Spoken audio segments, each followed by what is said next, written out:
Olá, meus queridos amigos, meus amados irmãos. Aqui, Pastor Sinésio, com as considerações da leitura bíblica diária. Colocando em dia aqui as nossas considerações, falando agora do capítulo 11 do Apocalipse, lido hoje. Do capítulo, a palavra que eu separei para nossa reflexão é reino. No livro do Apocalipse, o conceito de reino é fundamental para entender a soberania de Deus e a consumação do seu plano redentor. No capítulo 11, em particular, a proclamação "O reino de Deus se tornou de nosso Senhor e do seu Cristo", em Apocalipse 11:15, ressoa como o ponto de virada profético, marcando a vitória final sobre as forças do mal. Reino no hebraico é Malkut.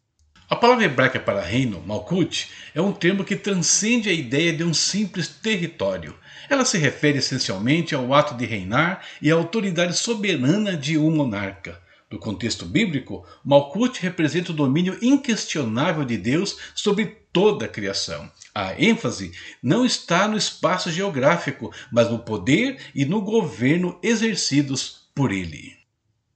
Em profecias como Daniel 2,44, Malkut aponta para a instauração de um reino escatológico de Deus, que se manifestará plenamente na história, superando todos os reinos terrenos. A proclamação em Apocalipse 11:15 reflete o cumprimento dessa soberania, marcando a restauração do domínio de Deus sobre a humanidade, que foi perdido na queda. No grego, o reino é basileia. A palavra grega para reino, basileia, é um termo que enfatiza o governo ou reinado de um monarca, mais do que o seu território.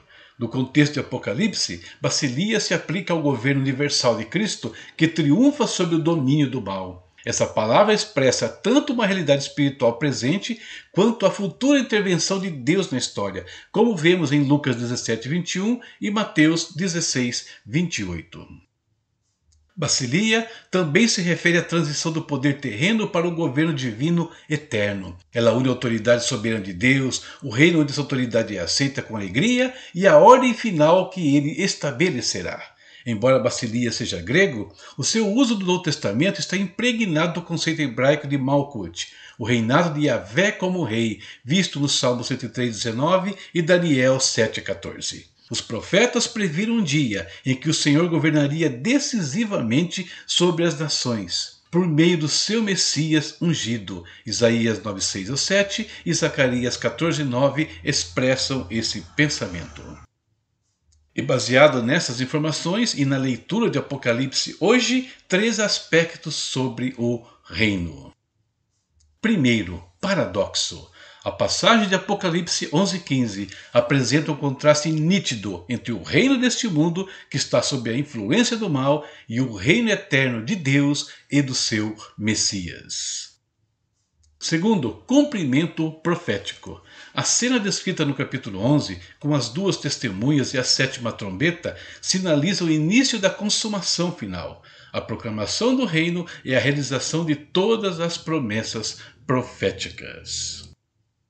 Finalmente, adoração e submissão. A vitória do reino de Deus leva os 24 anciãos a se prostrarem em adoração, reconhecendo a soberania do Senhor. A instauração do seu governo exige a submissão de toda a criação. Conclusão. Tanto no hebraico Malkut quanto no grego Basileia, a palavra reino em Apocalipse 11 carrega a ideia de um governo soberano e uma autoridade incontestável. A proclamação de que o reino do mundo se tornou de Deus e do seu Cristo marca o clímax da história redentora, apontando para a vitória final do bem sobre o mal. A partir de então, o governo e o domínio de Deus são manifestados de forma plena e eterna. Vou terminar lendo o texto que fala sobre a 7ª trombeta e da instauração do reino do Messias.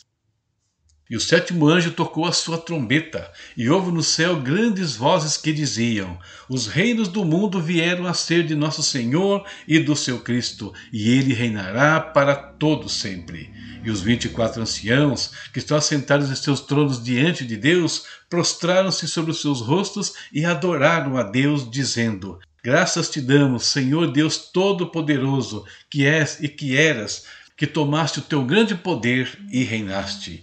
E iraram-se as nações, e veio a tua ira, e o tempo dos mortos, para que sejam julgados, e o tempo de dares o galardão aos profetas, seus servos, e aos santos, e aos que temem o teu nome, a pequenos e a grandes, e o tempo de destruíres os que destroem a terra. É isso. Por hoje, que nós possamos caminhar todos os dias sabendo que o reino eterno nos espera e que se nós nos mantivermos fiéis ao Senhor, um dia reinaremos juntamente com Ele. A leitura de amanhã, Apocalipse 12, já está na sua tela. Deus abençoe a sua casa, a sua vida e a sua família. Até amanhã, se Deus permitir. Tchau, tchau. Conheça os e-books do pastor Sinésio Santos. Materiais escritos para inspirar, ensinar e transformar vidas. São títulos abordando temas como estudos bíblicos, histórias envolventes de ficção, orientações práticas para a vida cristã, capacitação de docentes, comentários bíblicos versículo por versículo. Cada obra é um convite para mergulhar em conteúdos que edificam e enriquecem o conhecimento, ajudando você a crescer em fé e sabedoria. Encontre o título perfeito para sua jornada e compartilhe a experiência com aqueles que você ama. Adquira já o seu e transforme sua leitura em um momento de aprendizado e crescimento.